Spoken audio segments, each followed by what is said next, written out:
Ladies and gentlemen, happy Monday. I hope everyone's ready to be ready to laugh a little, ready to be informed, and ready to just get some good old-fashioned audio entertainment. And the glasses are still the same. The glasses are still the same. I get new frames this week. Yeah, didn't you go to someone today?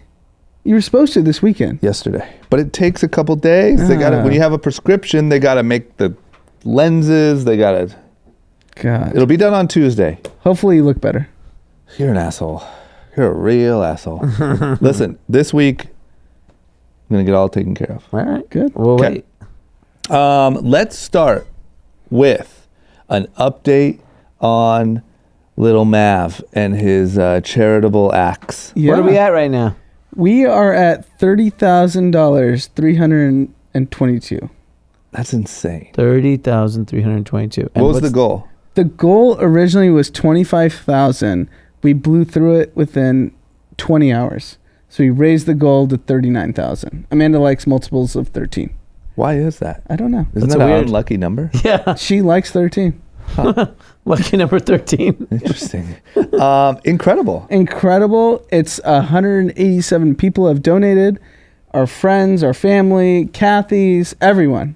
The community has come behind it, and it's humbling. It's just absolutely incredible. And I feel like we talk so much poorly about social media and how the negative effects that it has on society. Yeah. But here's an example that affects me personally, affects our family personally, and affects like something that means a lot to us. And we didn't do anything other than post on Instagram and talk about it on the podcast. Yeah. There's a lot of good people out there. A lot of good people. Yeah. Well, Fine people. find people on at least this side. Yeah. Okay, so let's do this. Let's put that link in the description one more time. Yep. We should do another round of swipe ups tomorrow. Yeah. Hit the new goal. Just blow it out of the water. Let's get Mav a plaque at UCLA. Yeah, let's do it. And yeah, I mean, Or a bench. huge. I like a bench. Just in case you didn't catch, that was Friday's episode. Yeah. Just in case you didn't catch it, we talked about a health issue that Anand's son Maverick is having. You can read all about it on our Instagrams and on the group chat page. And Anand is raising money for research for this condition. And every single ounce of money from this, is it GoFundMe? Yeah, GoFundMe. You have my word. I have my eyes on it. Yeah, me too. No corruption over We're here. some off-white shoes on Wednesday. Anand starts buying a Rolex. And we know. So all the proceeds go to the research, and we're gonna do it for a little bit longer. Yeah. Hit that 39. No, it's great. And it really reminds you that there's great people out there. Yeah. Fine people. Okay. All right, Dee. What about you? I saw this weekend. It's the 2-year anniversary of your run club. Yeah, it's crazy, huh? Time flies. Time flies. Yeah, Run Club started, Grand AC Run Club at West Hollywood, Alfred's Coffee, Melrose Place, started 1 week before my son was born, which was a tough week to start anything. Yeah, why'd you do that? Like, hey, stressful week. Yeah. How do we crank it up a couple notches? I don't know. Not smart timing. Okay. But yeah, we celebrated this weekend with obviously a run, and then we had a picnic at the West Hollywood Park. It's actually pretty cool how kind of impactful and powerful the community has become. These people, these are all young, well-to-do kids, and it's they're very social, they're active, they're successful, but they've all made new friends amongst each other. Yeah. Which I thought was really interesting, because honestly, if they were socially awkward dorks, and then I'd be yeah, of course these guys made friends. But these are all I look around, I'm oh, these are pretty good looking group of people that are very social, that are from, for the most part, Southern California. Yeah. That have gone on to just, become friends, start businesses. It's pretty cool that all the things. And the reason why I thought it was really important, recently I've been hearing a lot of conversations, reading a lot of things, watching a lot of things. We're talking about how social media marketing and advertising is dead, and everyone's talking about you have to connect experiences. And I'm okay, so what the fuck is everyone doing? Yeah. And then I think about this club, and then I thought about the You're Young and Reckless, Build Your Empire event. And I think about what we're doing with the podcast live. And then I did a live thing the other day. And I'm like, okay, we're actually on the forefront of it. Mm-hmm. Because the thing about connecting with people in real time, there's no immediate payoff. No. Whereas in digital world, you spend $1,000, even if it's a shitty return on ad spend, Yeah. you may get 1,000. Oh, yeah. Well, yeah, that's any branding play, right? Yeah, and but the thing is I know we call it branding and we call it direct response. I think the only reason why you categorize it differently is because you see an immediate return on your money. Yeah. But it's so hard to quantify the real things we're doing. Yeah. But it is what makes brands really, really special. Yeah. And I just see everyone talks about community, but the amount of effort you have to put into it, and I said something to the group before, it's like, we do this every single Saturday. Everyone is busy every single Saturday. Yeah. No one wants to wake up at 8 in the morning. Yeah, I haven't made it to 1 in 2 years. Yeah, exactly. No one wants to do that. I mean, shit. It's not like my wife's favorite thing for us to do, mm-hmm. but it's something that everyone's committed to, and it's really, really paid off and created this own little community. Interesting enough, we actually launched a Grand AC podcast this weekend. I saw that. Why not, man? Expand. Yeah. And the whole idea is interview everyone we run with. Who's recording that, Pete? Pete, are you doing that podcast? Pete, are you the engineer on... Yes and no. I'm just hitting play and then leaving, but... Oh, so... Wait, So technically I'm Peter Nutronch over there. Nutronch got glasses. Now he's really Indian. Is your mic on? Oh, yeah, it is. Your mic's on. Pete's got a mic. Pete's got a mic. Your boy Moving up. Pete's over at the control center with a mic. So, Pete, are you the engineer on that podcast or no? Technically, yes. So you hit record on the audio and video and then leave? Yes. Got it. And you leave, huh? What do you do? Why do you We leave? got better to do. Working on your stuff. Okay, so I saw that. So expanding the podcast empire. Yeah, Riley, who's a Run Club member. I think you've met. He was here. He was here the other day, yeah. Great guy. Great guy. He also recently got glasses. Yeah. We had a big bonding moment. I like his frames better. That's the type of frames you should get. Those are too smart for me. Look, he looks smart. Yeah, he Tall does. white guy, smart. I gotta have a little bit of steez. Okay. You know what I mean? Well, you're tinted lacking glasses. all of it right now. Yeah. Okay, we're gonna keep going on this. But he's hosting it, and we're interviewing all the people that we run with. And it's just about telling stories of everyone that's kind of come across. So check it out if you get a chance. But it's interesting that and it's a good segue into our next topic. Well, let me say quickly. Yeah. I think one thing that is for our listeners, because a lot of our listeners are entrepreneurs or would like to be one day or whatever, think this way. I think that it's really cool that this is happening because I think that in the early stages of Instagram, like in the last 6 years, there was a lot of businesses that growth hacked and that figured out the, whatever you want to call it, growth marketing or whatever, where you do see X spend gets you X back. A lot of people made a lot of money, but it sort of killed brand a little bit in a lot of spaces. Obviously, there's the bigger companies that do a really good job. A lot of people had a lot of success, but there's a lot of companies that just took up a lot of space in the ad realm that weren't doing anything exciting. Yeah. And I think that it's getting back into a time where that matters. And you guys are doing a really good job of doing that and also pivoting because you had a lot of success with growth marketing, but still were able to pivot when you saw it happening to actually build brand and make it mean something. I mean, we had no choice, to be frank. I mean, sure, but a lot of people don't either. You think Macy's had a choice, right? Slightly different topic, but the point is nobody has a choice, but it's a difference between the people that pay attention to it and go full bore into it and sit and wait for the good old days to come back. And it's crazy that the growth marketing thing is already the good old days, but it is. Yeah, it's over. Yeah, because I'm a firm believer that if you don't have any organic growth, meaning that any virality, non-spent marketing growth, your business is dead. Yeah. And for all the people out there, I think there's probably a lot of people out there still, when they're brainstorming of the company they want to start, they're thinking about growth hacky businesses because that was so popular for so long. And so I think the warning is don't listen to the last 6 years of content you just heard from all these people giving you advice. It's already changed. Yeah, it's done. And build a brand and connect with people. Don't try to growth hack. Exactly. Anyway, next topic. Happy 10-year anniversary. Wow. 10 years. Isn't that crazy? 10 years. Young and Reckless is 10 years old. I'm pretty sure either this week. Was it this week or next week? I think it was the 19th. Well, are you going by when we ship clothes? No, I'm going by the day the show aired. Okay. That first I believe episode. is 29th. So that was Fantasy Factory season 2, first episode. Yep. It's where Rob challenges you to, was it like do something with your life? What was it? I forgot what it was. The first one was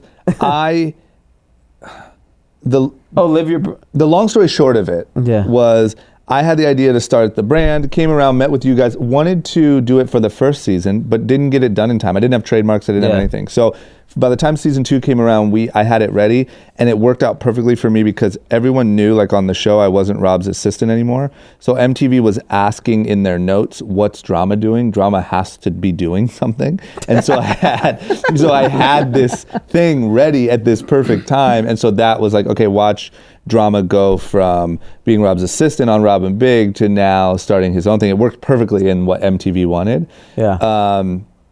So that's what it was. But it was 10 years ago.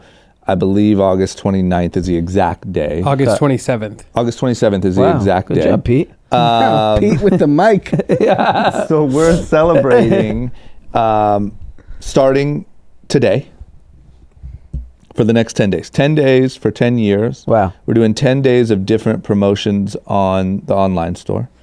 Huge promotions like our Black Friday stuff. We're releasing content. I did interviews with the people that we did collabs with, Nick Diamond and the owner of Crooks, Dennis, and did one with Rob. Yeah. I asked Rob, how come you didn't help me when I started? Did you ever have FOMO that you didn't help me? Oh, wow. I can't wait to. Yeah, that's good. He gave a very good That's really good. response to the whole thing. So I'm going to put that full interview because it was like 30 minutes. You should just put it as a podcast.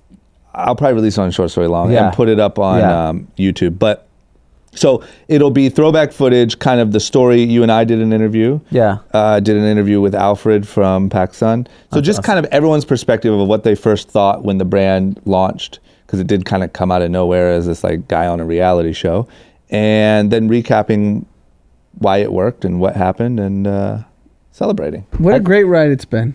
What a great ride. So much It fun. was so much fun. Here's to 10 more. So much fun. And you know what's crazy? You know, I was thinking about it when I was doing that panel. It was about streetwear.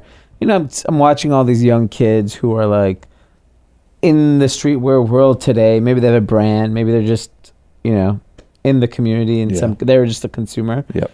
And I start thinking about like the brands that they connect with right now. Yeah. And there are some good brands that are out right now that I think will stand the test of time. But 10 years marketing, forget streetwear, youth culture. Yep. And I just looked at our selling at PacSun on the way here. Yep. I mean, it's bunkers. Like it's still the way young people still react to the brand 10 years later is just proof of how good fucking we are at our jobs. That was one big pat on the back. I wish I remembered the exact stat, but Pac told me the other day that like in the last, I think it's 5 years, no one brand has done more volume with them over that time period. That is exact. You know, but the interesting thing is that both PacSun and our manufacturing partner at the time and current manufacturing partner thought we were going to be a fad.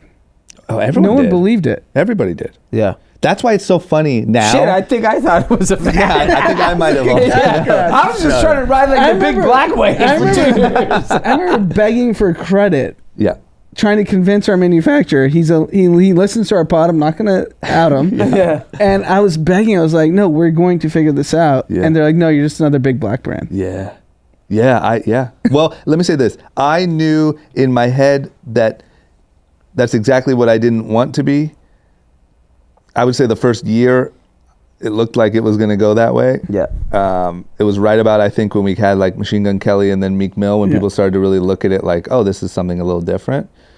But yeah, I mean, that was always my goal, but it looked a little hairy there for the first couple of years. Well, I think that the biggest thing for people to take away from that is, and I think Anand's mentioned it before, like when you have a founder-driven business, there's something about the way you act and approach things that are very different. So, but more importantly, you have an engaged founder. So you were always engaged in the business and the brand, whereas like a lot of other folks in any business, not just streetwear, you find some level of success, you start moving on, you start checking out, you make some money, put some money in your pocket, and you kind of start figuring out, okay, what's next?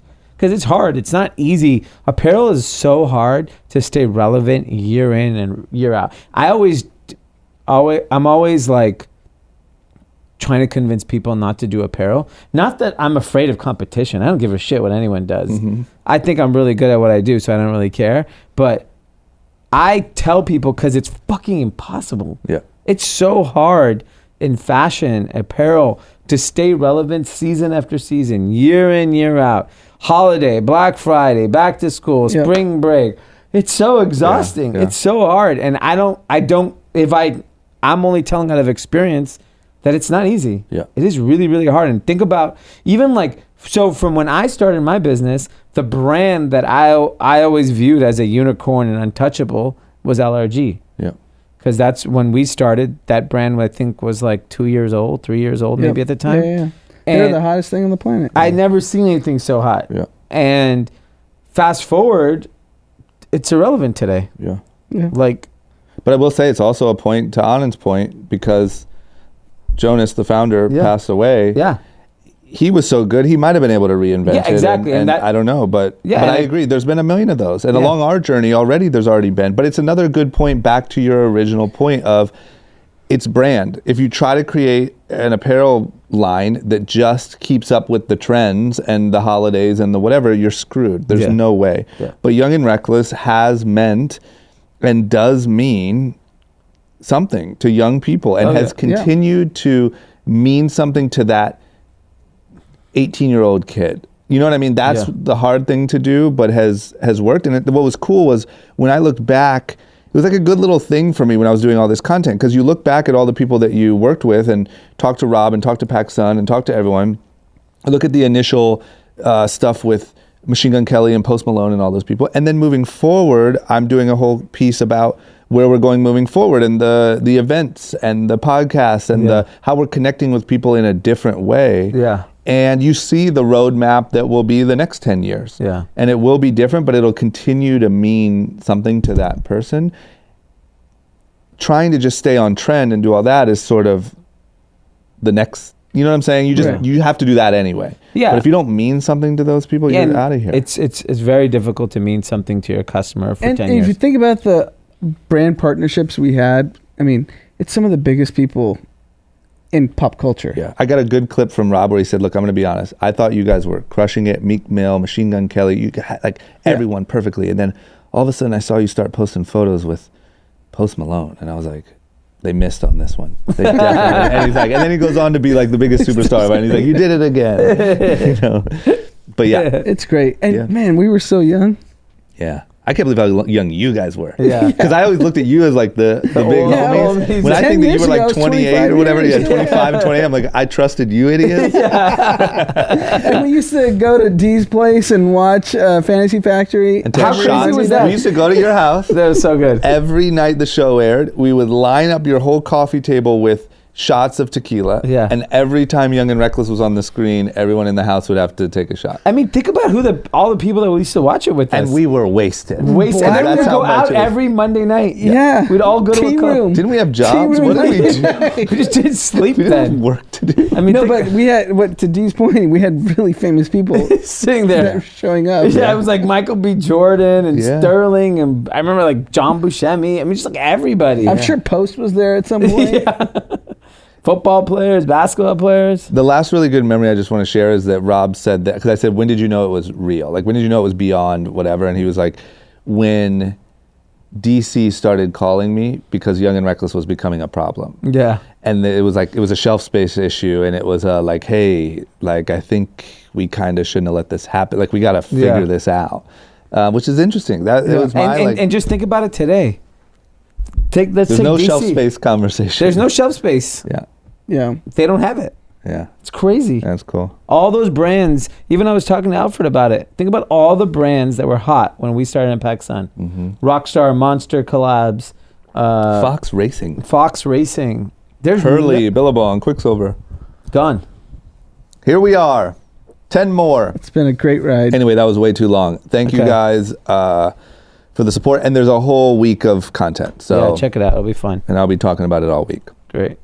Okay. Dee, you said that you finally watched that Meek Mill documentary? Yeah, I kind of like binged it over the weekend. Speaking of one of our brand ambassadors. Meek Mill. I was waiting for like a weird like I know. like cameo. Yeah. Didn't get it. So I watched the Meek Mill documentary. Extremely well done. Amazon Prime. You got your Jay-Z, you got your Michael Rubin cameos. Really well done.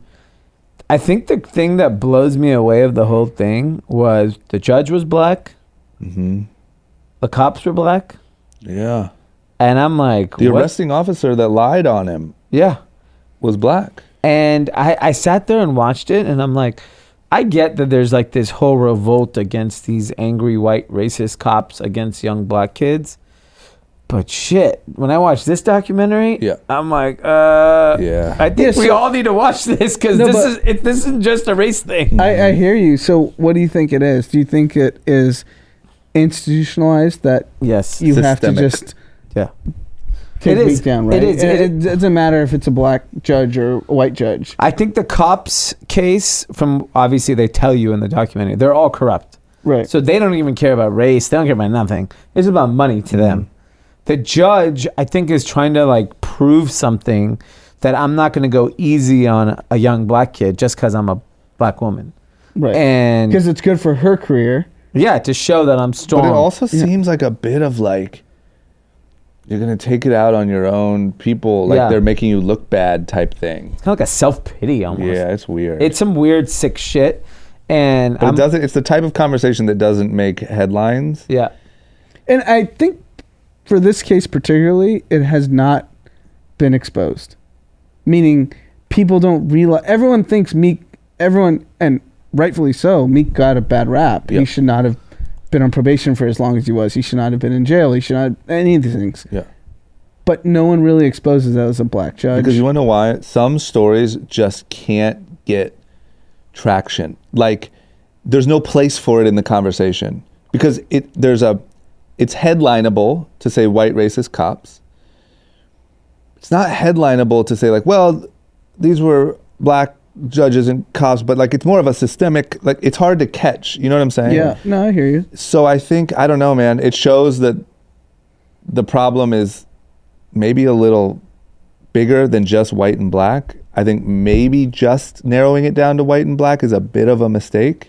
Yeah, I think you don't get anywhere when you're doing that, when there's actually a might even be a bigger issue beyond race. Is just no, because it's how you're supposed to think about race, whether you're black or white.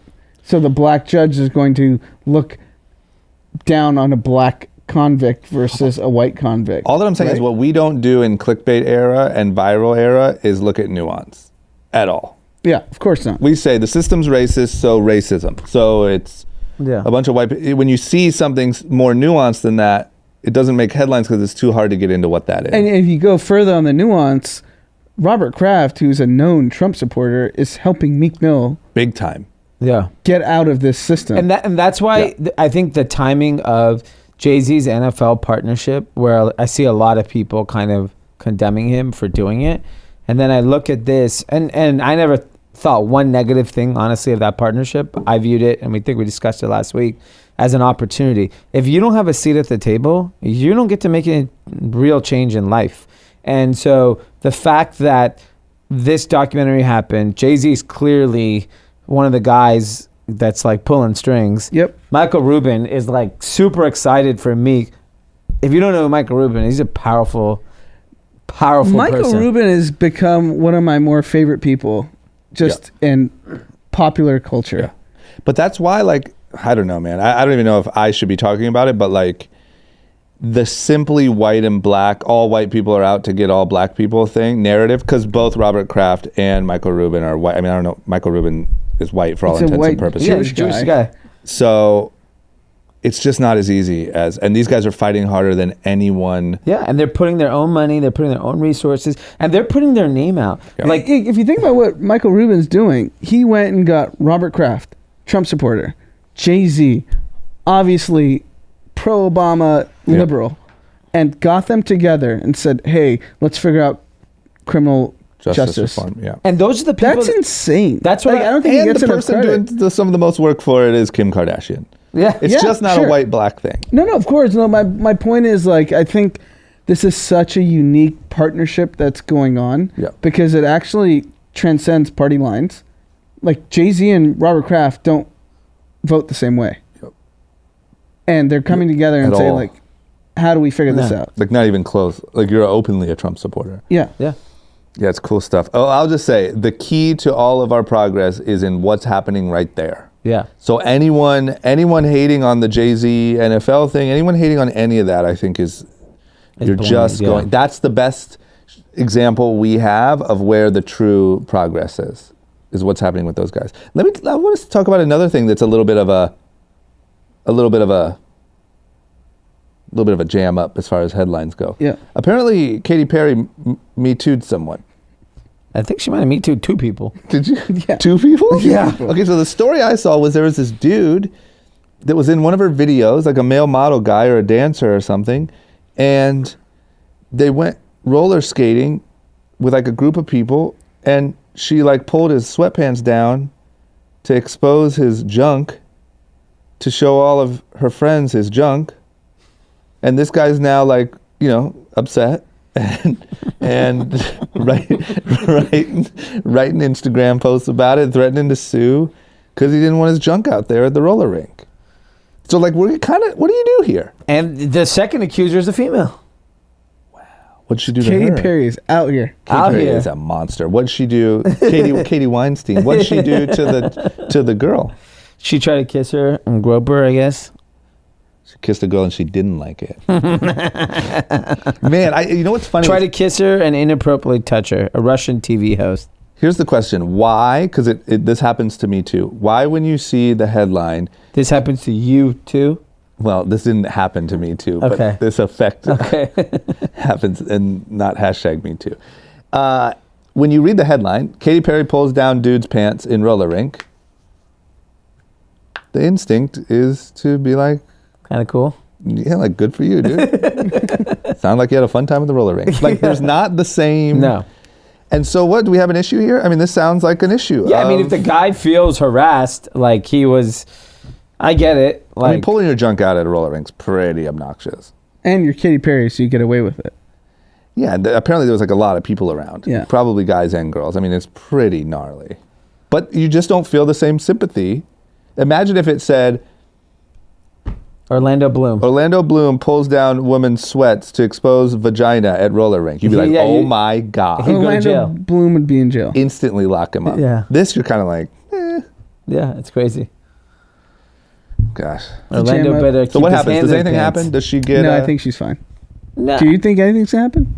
I think if it's like 15 people come out, Well, all these dudes are like, she pulled my dick out too. But we're talking about 2 people right now. I feel like this story blows over within 24 hours. honestly, We never hear about it. she just needs a new, and she needs a hit record. Never Really Over is good. We need something a little bit better. She's not. I think she's done. I think she just lost that lawsuit. Yeah. She's a monster, man. I think she's out here. I think it's all going to flip I'm on her. friends I with think the monster. she could be the first female Me Too'er. Wow. Could happen. I'm sure there's plenty. Yeah, of I don't course. doubt it. But I'm saying publicly, like, Yeah. Okay. Just had to address it. Okay. So neither of you guys feel bad for this guy. Go ahead. Be honest. No, I don't. No, He's you don't. probably just embarrassed. I can tell you don't. I can tell you're formulating your answer, trying to be politically correct. You guys don't care. You don't care about men's rights. No, I don't. It's ridiculous. I don't think. Okay, next up, Yeah. Amazon.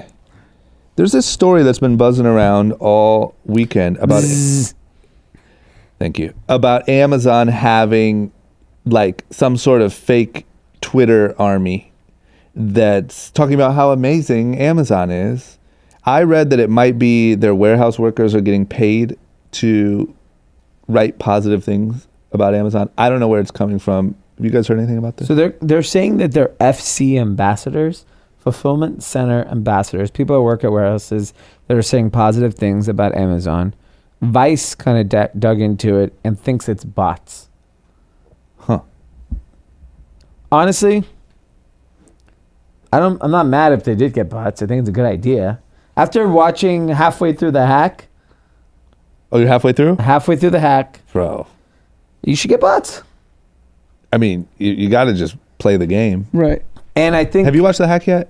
I'm 30 minutes in.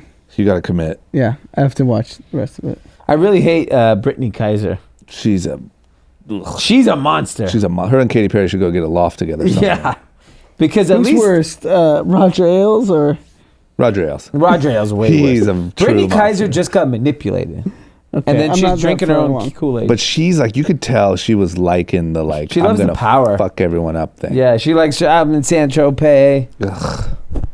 What a dork. Yeah. Okay, so anyway, I mean, I don't know. This doesn't offend you guys either. This is just like the Katy Perry thing. You just like, Here's hey, the you gotta thing play the is, game. we live in a world where I think most things are fake. Mm-hmm. And if the consumer falls for it, I mean, the only way we're going to solve this problem is we have to eliminate all social media. Because as long as it's out there and it's technically free speech, people are going to manipulate it. Why not? If you can use Yeah. it to your benefit, But you should just. I like the idea. There might be some issue here I'm not seeing, but I like the idea of like where you get a social media account like as a real human, the same way you get like a social security number. That's what I've been saying. It needs to I be know. social security attached to every account. Then we'll have less problem. And it's your real name. And you have to your put a real photo. picture. Yeah. And then we're fine. Not like But I will say that all these things about manipulating people via social media, you can trick the consumer a few times, but in the long run, the consumer will just go to the better product, regardless of what it is. But we haven't seen that yet. Yeah, Well, let's see if Trump gets reelected. No, my point is, but anything. So growth hacks work to an extent. You can sell a shitty mattress to someone for a year, and then they're like, okay, let's move on to the next product. Okay, here's why it's different. If you lie and say with fake reviews that this is truly the best mattress, guaranteed, look at all these happy people. And not only that, but all other mattresses have come with bed bugs in them. Proof. Here's all the, you're lying. You're I thought he was saying manipulating. they come with cum. I was like, disgusting. Jeez. Where's your head at? So where's your- Jeez. no, but my point is see that what I'm saying? that growth hack works to an extent. Like I think any business you can growth hack to 0 But to that's 20 not growth million, hack. right? That's psychologically manipulating Yeah, people. but if the That's product lying, isn't though. actually good, it's not actually going to resonate. Yeah, so what I'm saying is It So works to Donald an Trump is the extent. product. Donald Trump is the product. Yeah. We were manipulated. People were manipulated into thinking it was the answer. They're still being manipulated to think he's doing an incredible job and everyone else is inferior. He's, unfortunately, I think, going to get reelected. Yeah, he's the favorite. So There's no we're question. going to The product go is good. 8 years until maybe we figure out, hey, we don't like this product and then anymore. DJJ is coming through. So I do think eventually it all turns around, because if the country's in a recession and there's a civil war and it's madness, people are like, oh shit, maybe we chose the wrong product. But it's different with growth hacking and lying and manipulating and like writing fake reviews and having bots isn't growth hacking. That's lying. That's just and you can fake. use the internet to social media to lie and manipulate, because you can make up fake human beings. And people believe that these are real human beings, or that this news is fact checked, or that, you know what I'm saying? Yeah, no, your point is, I get it. Someone has to, I don't know what the solution is. And the deep fakes, have you seen some of these deep fakes? Yeah, they're good. It's so good. By the way, The deep fake from Tom Cruise to Seth Rogen to someone else, it was incredible. I don't want to. Pete's nodding. He And saw I it. bet this is nothing, because from what I know, this is like consumer level mess around technology. Yeah. So you would have to think that people have somewhere technology that literally looks dead on real. I mean, it's working. It's clearly working. This is why we cannot allow anything to post unless we know who the person behind it is posting.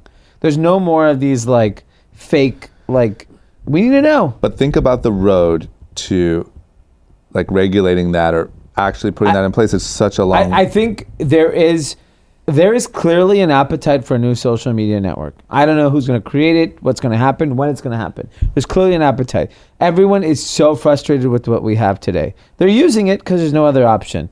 Eventually, some talented, smart, young Zuckerberg type sitting in his room right now, angry at the world that some girl's not dating him, will come up with the social media network of the future. I mean, do you really think that? Yes, I honestly. In the next how many years? I say in the next 5 years, there will be a formidable force to Facebook. That's so long. That's a bold. I know you say it's so long. I think that's a bold claim. Really? In addition, because if you just think about the network effect Facebook has across its properties. Think about what Snapchat did.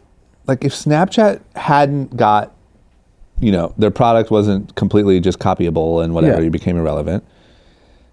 All it takes is something to become a fad. Like social media is similar to like a little fashion or music. I feel like TikTok already crashed. No, it hasn't. It's in still, the U.S. But also TikTok is. Let me tell you about. I don't hear about it at all. Do you? I hear it a lot, and it's funny. Is I saw a presentation by a professor on showing how TikTok has effectively disrupted social media in America, taken on a clear opening with music videos, and the thing about TikTok, where I think someone smart will figure this out, when Facebook launched, things went viral. Product, apps, things went viral, right? Today, not as many things are going viral. Facetune is probably, what was the one that just the old people thing? Yeah. FaceApp? FaceApp, yeah. FaceApp was like one of a handful of things in the last year or two that's actually gone viral. But 10 years ago, things were going viral every month. Like there was because it was a lot less crowded space. Today, someone with very deep pockets can buy their growth. TikTok bought their growth. They got some initial organic stuff in Asia where they eventually started. And when they raised all that money, when ByteDance had all that money, they came into America guns blazing. I agree, but I don't think TikTok was sticky enough. I don't think it's sticky enough. Like 2 months, 30 days ago, I think TikTok was all the craze. Here's what I think. This is my opinion. In 5 years, someone will throw that dart right. I think it's interesting to look at what TikTok did and say, wow, somebody can make an impact. I don't think the product of TikTok is good. Yeah. Like I think it's an old Vine. It's a redo of Vine. It's cool. It's funny. But it's for really young people. It's not an Instagram competitor or anything even like that. I think it is hard because Instagram is now and Facebook is so weaved into people's lives. It's where they message, it's where they talk, it's where they stay updated. But I just think, man, like the way these things are trend. Snapchat came out of nowhere and it was so cool and it's all they just fumbled. Anyone did. They just Snapchat fumbled. could have actually made a dent if they weren't so arrogant. How so? No, they did make a dent. I agree. It was an incredible product. I know, but Evan Spiegel was a freaking genius. But he's a one-trick pony. But here's the thing: is they clearly caught momentum. They saw people copying. They spent time on the wrong things. They were introducing glasses. And hardware was a bad. It's stupid. They dedicated their time. They should have paid right then when they had the best product. They had stories before everybody else. They should have doubled down with all the money and just paid everyone to stay off Instagram. Just paid them. Don't do Instagram stories. They had Khaled. They had Kylie Jenner. Yeah. They had it. They created an entire industry. They blew it. They just played it wrong. But anyway, I think it could happen. I think that there's definitely an appetite. I think the way people look at, especially Facebook, is horrible, but you just can't get away from it. It's such a bad brand. It's like the most tarnished brand right now. I do think I agree. I just think it's just really hard. But here's a new problem. When all the people in power, not to sound like one of those guys, but have so much incentive for Facebook to live. Like, you think Donald Trump wants Facebook to go away? But I'll tell you, a company like Google or Microsoft has enough money to go to war on a product like this. Yeah. But they've failed on social every time, over and over again. But I mean, that's so they're just going to keep throwing darts and just failing. I don't think Google or Microsoft are the answer. Why? It's an 18-year-old kid that's going to figure out how social. Yeah, but someone's got to get it big. Someone's got to get it to that Snapchat point, and then give it to Facebook Microsoft. Offers $2 billion. Yeah, because and give it to Microsoft. Because if there was no Facebook, that's why Zuckerberg gets so sensitive about Instagram, which is why he wants the Facebook brand to be a part of it, because he says, like, sure, the product was great, but if you didn't have my engine, there's no chance you would have been able to grow. And that's why I think of Microsoft and Google, they will see some value in some up and coming thing, and you need to have the engineers, you need to have the talent, you need to have the money. And Microsoft has clearly proven, even I make fun of Bing, but Bing prints money as a search engine. Microsoft bought LinkedIn. Yeah. Which is a powerful social network. I love that. I mean, it could happen. It could happen. I agree. I'm not saying it can't. I'm just saying it's the odds are it's very tough. Yes. Okay. Next up, a product of this type of divisiveness that's going on in our country. So I'm going to be honest, I'm still not but I wasn't even like aware that like these Antifa protesters and marchers and stuff are also so vicious. Yeah. And so in Portland, where a lot of this stuff is going on, it sounds like, especially Antifa stuff, there was a rally, and this has happened, it sounds like a couple times, but there was a far-right rally that was met by an Antifa sort of protest. Yep. And there was a big clash. Our guys from the Proud Boys were there. Of course. Of course they were. They're your guys, huh? Yeah. That's Dee's friends. Fine boys on both sides. Not fine boys. They are not. I'm not proud of those boys. What's shocking to me is Portland and Oregon, it's generally a liberal place. Well, that's why that's the Antifa are there. So here's what's happening. As far as I've gathered, they're coming from all over the country to fight these guys. Yes, as far as I've gathered, these Antifa guys and gals have gotten very, very violent. They are beating people up that are right-wing journalists and blah, blah, blah. And so what's happening is now alt-right groups are going there to do rallies. Say, fuck you, come see us. And then they do come see them. And now it's just liberals and like literally fist fighting in the streets. Because of course, like if news gets out that you punched some right-wing journalist in the face at one of your Antifa rallies, all of these guys are just going to go up there and plan the next one on 4chan. All the Harleys go up there and get to war. Get to beating ass. It's crazy that like Portland is like the hotbed of all those liberal, like far left. All those IPAs can't bring peace. I bet you if their local alcohol was a little bit tastier, they wouldn't be so mad. I'm pissed off. I was drinking IPAs all day too. Yeah, have a spike seltzer. Yeah, I get it. I guarantee you there'd be peace. Well, it's dangerous, so stay away from Portland for a while. Yeah. Okay. How about this one? In some countries, when it comes to buying a house, we talked a lot about buying houses, renting houses, whatever. In some countries, it looks like they will literally pay you to take out a loan and buy a house. We should move to Denmark. Denmark, or you should. Why me? I'm too dark for Denmark. Yeah. Greenland. Don't they own Greenland?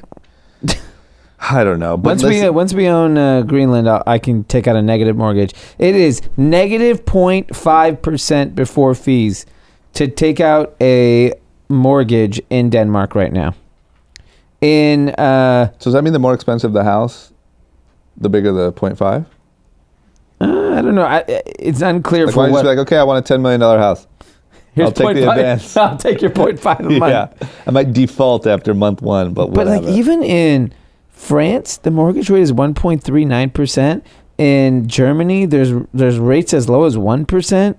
I mean, parts of the world have such low mortgage rates. I mean, America's low too, but this is crazy. The U.S. is 3.6% on a 30-year mortgage, which is insane. We got to get that down. Yeah, that's what your boy the Donald's trying to do. Donald's going to get you to negative 0.3. I need negative 0.3. You know what's even crazier is that there's $16 trillion of money that is in negative yielding debt. Meaning... all mortgages? No. Just a debt period. Debt period. Meaning there are $16 trillion that are losing money every day because they just don't know where to put it. Think about that. Sounds like a lot of Saudi money. 16 trillion. Let that sink in. Well, hopefully we get to some negative money. So they're happy to just lose only 0.5. Correct. I would love a negative 0.5 mortgage. Who's interested in giving me one? Maybe we'll get there. Maybe that re-election. If you're really, really rich, You're willing to lose a little. what? I just want to keep my money safe. I'll lose a little each year. So if there's anyone really, really rich Because listening, these are safe pockets of debt, but they're like, I'll lose a little. Gosh. because you Imagine can't if put you're it that anywhere. rich that you're okay with just Lose it. 0.5, whatever. Yeah, whatever. 0.5 of a billion. Who cares? Okay, jeez. All right, we got to keep moving. Okay. How about this? Are you guys Disney World fans by any chance? No, I think it's stupid. Well, I might have a cure to that, actually. Because I don't like it either. But the reason I don't like it is because lines, sometimes there's fist fights going on over in Toontown. It's just not really my scene to go stand around all day. Turns out there's a fix for that. Mm-hmm. There is a luxurious side to Disney World. Yeah. Isn't it Disneyland? Well, we're talking about the one in Orlando. I'm sure But do we have Disneyland it out here? I'm sure they have it. They do have it because I know my friend's done it. Yeah, okay. So both ones, Disney World, Disneyland. But Disney World's confirmed through this article that has like levels of.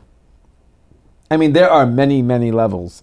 So the lowest level of like the full VIP experience runs you $3,000 per day. That gets you Sheesh. You said it's the lowest. of the real VIP, not like the Hey, I got the fast pass. Right. Come on, come on. You're talking about the famous guy version. Yeah, 3,000 per is day. the low level? Yeah. Gratuity and admission not included. So you still have to buy tickets. Sure. But you could be a group of 10, so it doesn't work that bad. 3K can cover the group. No, Yeah. $3K per person. No. No. You 3K get per a day. handler Got for it. $3,000. Oh, okay. That's Now not we're that talking. bad. Now we're talking. And you get someone that's very familiar with obviously the place and will handle your entire day at Disney World. So front of the line, food, whatever you need, like the basics of it. And then it starts getting crazy. So there's all kinds of levels. So there's a private club in Disney World called Club 33. Yep. I think that's in Disneyland also. Yeah, I believe so. There's some sort of club there, right? Yeah. And so there's that has a membership fee. Mhm. The rumor is it costs $30,000 to be a member and $15,000 a year. And what comes with this membership? I'm just curious what type of person is doing that. I mean, that is a psychopath. Like you're Because driving to why are you- Anaheim to like sit. Like, Yeah, what how are you many doing? times Just are you like, going to Disneyland? Go to Soho House. yeah, I mean, like, what? Jeez. I guess if you're just really rich and you just like the once every 5 it years. sounds a little Jeffrey Epstein-y. Yeah, you don't need that. I want to see some. They should have to expose the pictures of the people. I that are will members. say- Yeah, I don't trust my rich friend that says, "Hey, meet me down in bar 33 and just scan in the back." We have a mutual famous friend Okay. that went to Harry Potter World, which is in Orlando, Okay. and he paid $2,500 to $3K a ticket to get the VVIP Yeah. experience, Gosh. and he had to do it for his daughter. Did he say it was worth it? Yes. Wow. It's definitely worth it. That kind of made me want to because see. I'm like I have like this weird Metacom Mickey Mouse at home that I bought years ago, like Yeah. a collectible. So Dom knows what Mickey Mouse is, but for the most part, I try not to. You don't want him at Disneyland. No, I don't want to 'Cause make you just him don't wanna aware. go. I don't want to go. And so today we were at the grocery store, and he looks at a balloon. He goes, "Mickey Mouse." I was like, "Shit, this guy knows what Mickey Mouse is." How'd you figure that out? You're I'm going sure to Disneyland soon. I'm sure kids are talking about it at like. This is why we got to get some ads going on this show, because we should be going this week to the ultra VIP Disneyland and Yes, catering. someone should sponsor us. By the way, there's Let's get another GoFundMe going. Okay, well, let's get 2 million because there's an extra there's another thing called Golden Oak, which is even one step even higher, and it's mini mansions that are close to Orlando. They start at $2 million, and this is really creepy. Like mini mansions near Disney World. I don't know, man. Everything about it feels like a red flag. I get like renting one for the weekend. Why do you have to buy it? Right. Because you're a creep. Yeah. It's very R. Kelly. Okay. Just saying. We're not Don't- getting invited. Don't say I didn't anyways. warn you. I think the same way there's a sex offender list, there should be a list of the people who own the mini mansions. Yes. I just want to know who There's they a are. Disney World VIP list. If I had a kid and I lived Just in report Orlando, him to the FBI. I'd want to know who that guy is, just Yeah. in case. I He has agree. They weird should just interests. cross-check. I agree. I agree. I'm not mad at that. Okay, how about this? This guy can afford the mini mansions at Disneyland. The billionaire who is behind Michael Kors, mega money. What's this guy's name? Silas Chow. Silas Chow has decided to invest in a unique business for billionaires, Mm-hmm. and that is Arielle Charnas, Mm-hmm. who is an influencer, social media influencer. He's putting his money behind her, helping her, I'm guessing, with product and with scaling everything that she's doing and whatever. But this is really interesting because for a guy like this who has mega money and has very serious business investments, to decide that the next investment that's worth his time is Arielle. Yeah. I And mean- so, he's behind Tommy Hilfiger, Michael Kors. He's like very famous in the kind of the fashion circles for like being a powerful manufacturer and player. And Arielle Charnas is someone we talked about a while ago because she was instrumental. So her Instagram handle is something Navy. Yep. She was instrumental in helping make that coat on Amazon go viral. Yep. The Amazon coat, which is supposedly doing $5 million a month in sales, Sheesh. which is like a olive puffer jacket for the most part. Okay. And she went on to do a deal with Nordstrom where she did a licensing deal for her brand, Something Navy. And the CEO of Nordstrom said that they did $4 million in a single day last September. So the license has been so successful that she's now raising money to launch her own brand clearly outside of Nordstrom, not just Nordstrom. But it's interesting because a lot of people don't believe influencers can sell product. Yeah. And I would say 95%, 98% can't. That's the problem. But there are 2% that move the needle. And if you get the right ones, like Revolve has shown, Yeah. Revolve has always had the right ones, and they've moved the needle because of it. Yeah. Now, this person has gone independent and done it. And I went on Nordstrom to go check out her prices. Super accessible prices. Like tops for $45, $25 access. I mean, like the pricing is all sub 100. So it's accessible price on. And I think that's why it's also working, is that she's like this super chic New York lady and she has accessible prices. Yeah. And I think what's happening is if you can find the right influencer, then big money actually gives a shit. Because Yeah. there's so many influencers out there that think, oh, I got 10 million followers, I can sell product. But the reality is you have to be known. If you want to start a fashion brand and you're an Instagram influencer, you have to be known for your style. And you something about your style has to be connecting with people. You can't be known for telling jokes and then think you're going to sell clothes.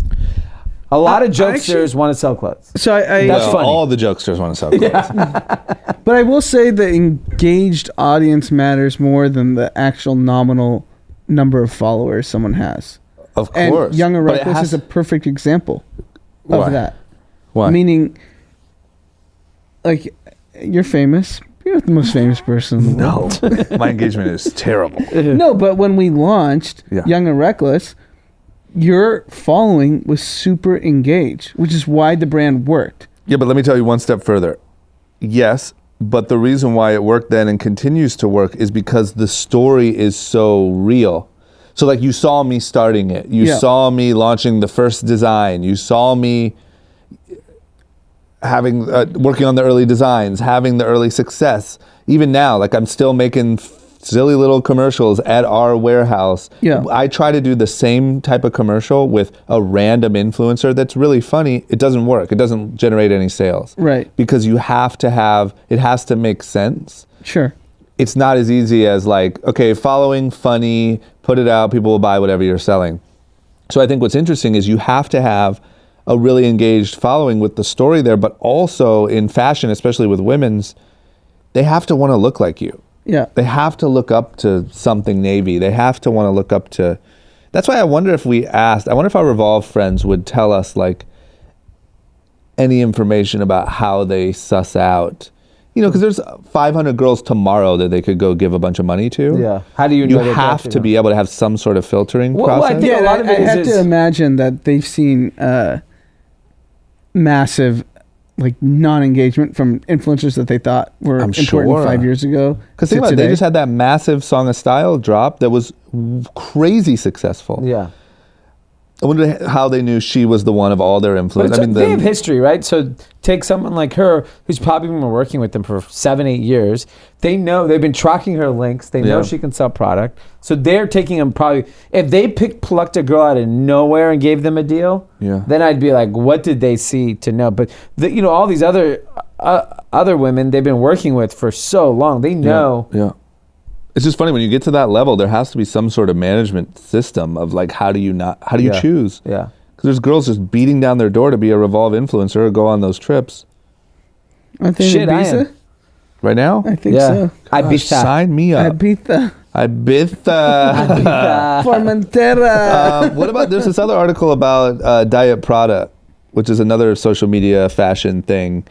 Business of Fashion did an article about Yeah. what they're up to. Diet Prada, for those people that don't know, is the equivalent of like Watch Busta for fashion. Got So it. calls out people that have copied styles, mainly high-end luxury brands that are like copying people. Got it. So they're notorious for doing that. What's interesting is Business Fashion did a whole article on them on saying how they haven't been able to really monetize what they're doing. They're such a force in high fashion, Yeah. but like they haven't figured out how to monetize it. So they've been thinking about like launching a brand. But reality, I think when I was reading the article, it's interesting because there are a lot of these businesses or a lot of these personalities that have gone on to build these huge profiles on social media, and everyone's first nature is to start a brand. Mm-hmm. But that's actually not the right thing. What you should actually understand is who your audience, why they follow you, and create something around that. So in Diet Prada's case, maybe it's a media company, and maybe it is like the article suggested, it is a podcast, it is a newsletter. It's more in that vein than trying to sell product, because there's a lot of instances, like I think a good one is Fat Jewish with his rosé. He found a way to like hustle like the right product, because if Fat Jewish had done a t-shirt brand, he would have sold that. Fuck Jerry did it too. Yeah, with tequila, What Do You right? Meme and tequila, and Yeah. he has a card game. And I think at least those people are paying attention to their audience and trying to understand what are they connecting with, what can I actually sell them. Yeah. Everyone wants to do clothes, the reality is you need to understand your audience and know that like nobody is following Diet Prada because of the clothes that Diet Prada could potentially make. Yeah. That's not going to work. That's going to fail. Yeah, that's a Diet Prada is tough going to one. work as maybe a media company, and it's like a fashion place. It's a message board. It's a job board. It could be 100 other things other than a clothing line. Yeah. And I think there's so many people that have built this incredible following on social media. I mean, we meet every day some influencer, 2 million followers. They're hustling. They're selling some T-shirts to pay rent or some weird accessory. But like, that's not what they should have been doing. Yeah. They need to like do a little homework. Yeah. Yeah, it's true. You won't be here in 10 years. Diet Prada. it's No, I'm a kidding. diet. No, they might. But I was more referring to the silly Instagrammers. Okay, what about this? The Dodgers have some sort of exclusive Postmates partnership? So this is finally where I think like, so all these great companies, your Postmates, your Ubers, all these companies are raise all this money, disrupted industries, but you know they've had a hard time figuring out like how to make money.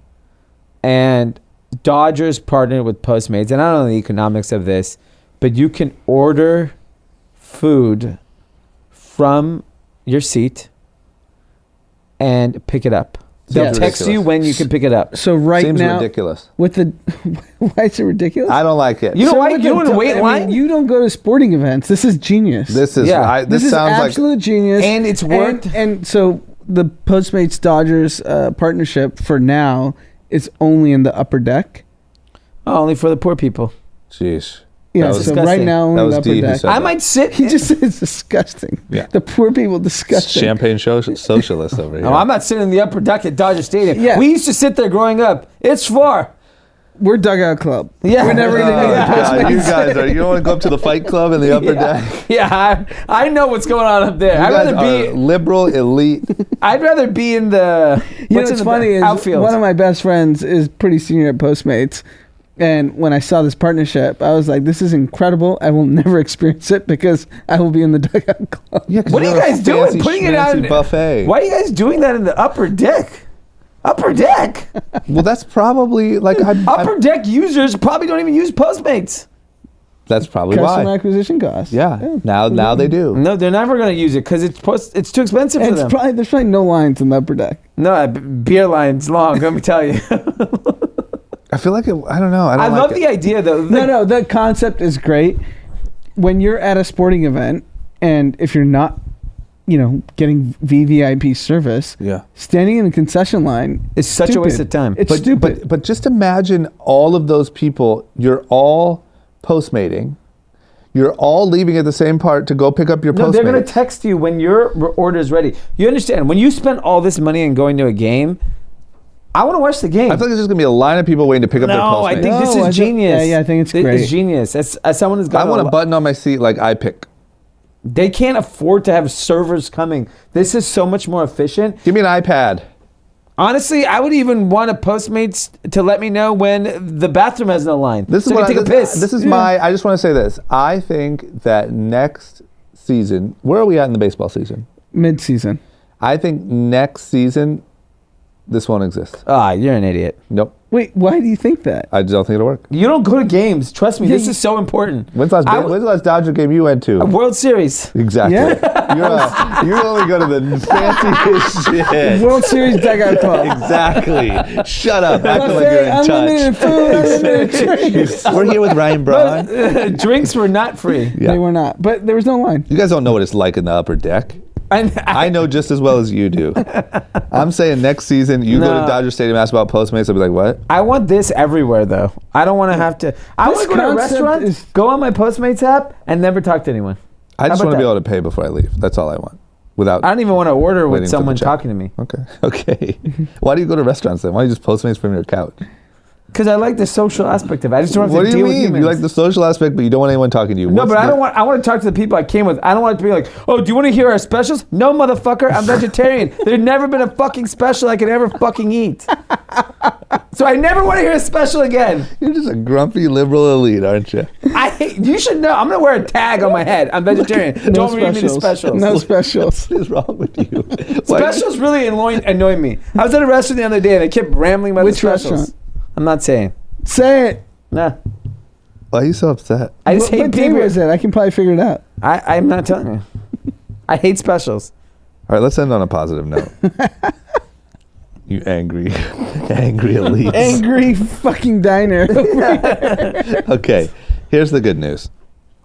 Trump's top economic advisor. What's this gentleman's name? Larry Kudlow, you can find him on CNBC if you want to. He's a real economic expert. Okay, Larry Kudlow, I would say financial genius, Yeah. has said, look, no need to be worried. Technically, that was not even an inverted yield curve or whatever the hell the uproar was about. Yeah. But there is no recession in sight. He's like, Everything is fantastic. It's amazing. Like, as I've gotten older, like, I used to sit and watch, I used to watch Meet the Press. I used to watch all those Sunday morning talk shows just on politics because I was obsessed. And then as I got older, I realized, oh, everyone's lying. Yeah. It doesn't even matter. But this guy goes out in the Sunday morning talk show circuit, tells everyone there's no recession coming. Yeah, I believe it. And you could just say anything. It's like, Yeah. No, but people have been saying anything for our entire lives. I know, but we're just on the side where we're figuring out that everyone's been lying to us the whole time. Yeah. let me tell you what not to say. Don't tell me what the specials are. Oh gosh, you gotta move on. Okay, I don't know why you're so hurt about this. No, it's just a waste of time. I'm starving. What about the people you're dining with? Maybe they want to hear the specials. I shouldn't dine with people This is that order insane. specials. We're talking about recession I actually fears. hate people that order specials. How about that? Well, guess what? When this recession hits, you won't have to worry about it because there won't be any special. Recession special. That's what they'll do. Yeah. Everything's half off. Anyway, so, I mean, but what do you expect? Of course, this guy's going to go out there and be like, listen, nothing. Yeah, it's a joke. Of course. And We're fine. Looks like everything bounced back. What, Friday Trump- we were up 300 points or something? we've talked about it so ad nauseum that Trump's not going to allow the market to not be hot through the election. He will not. Yeah. He will chill. I think that's the only way he loses. Interest rates could be 0 next year. Get ready. Gosh.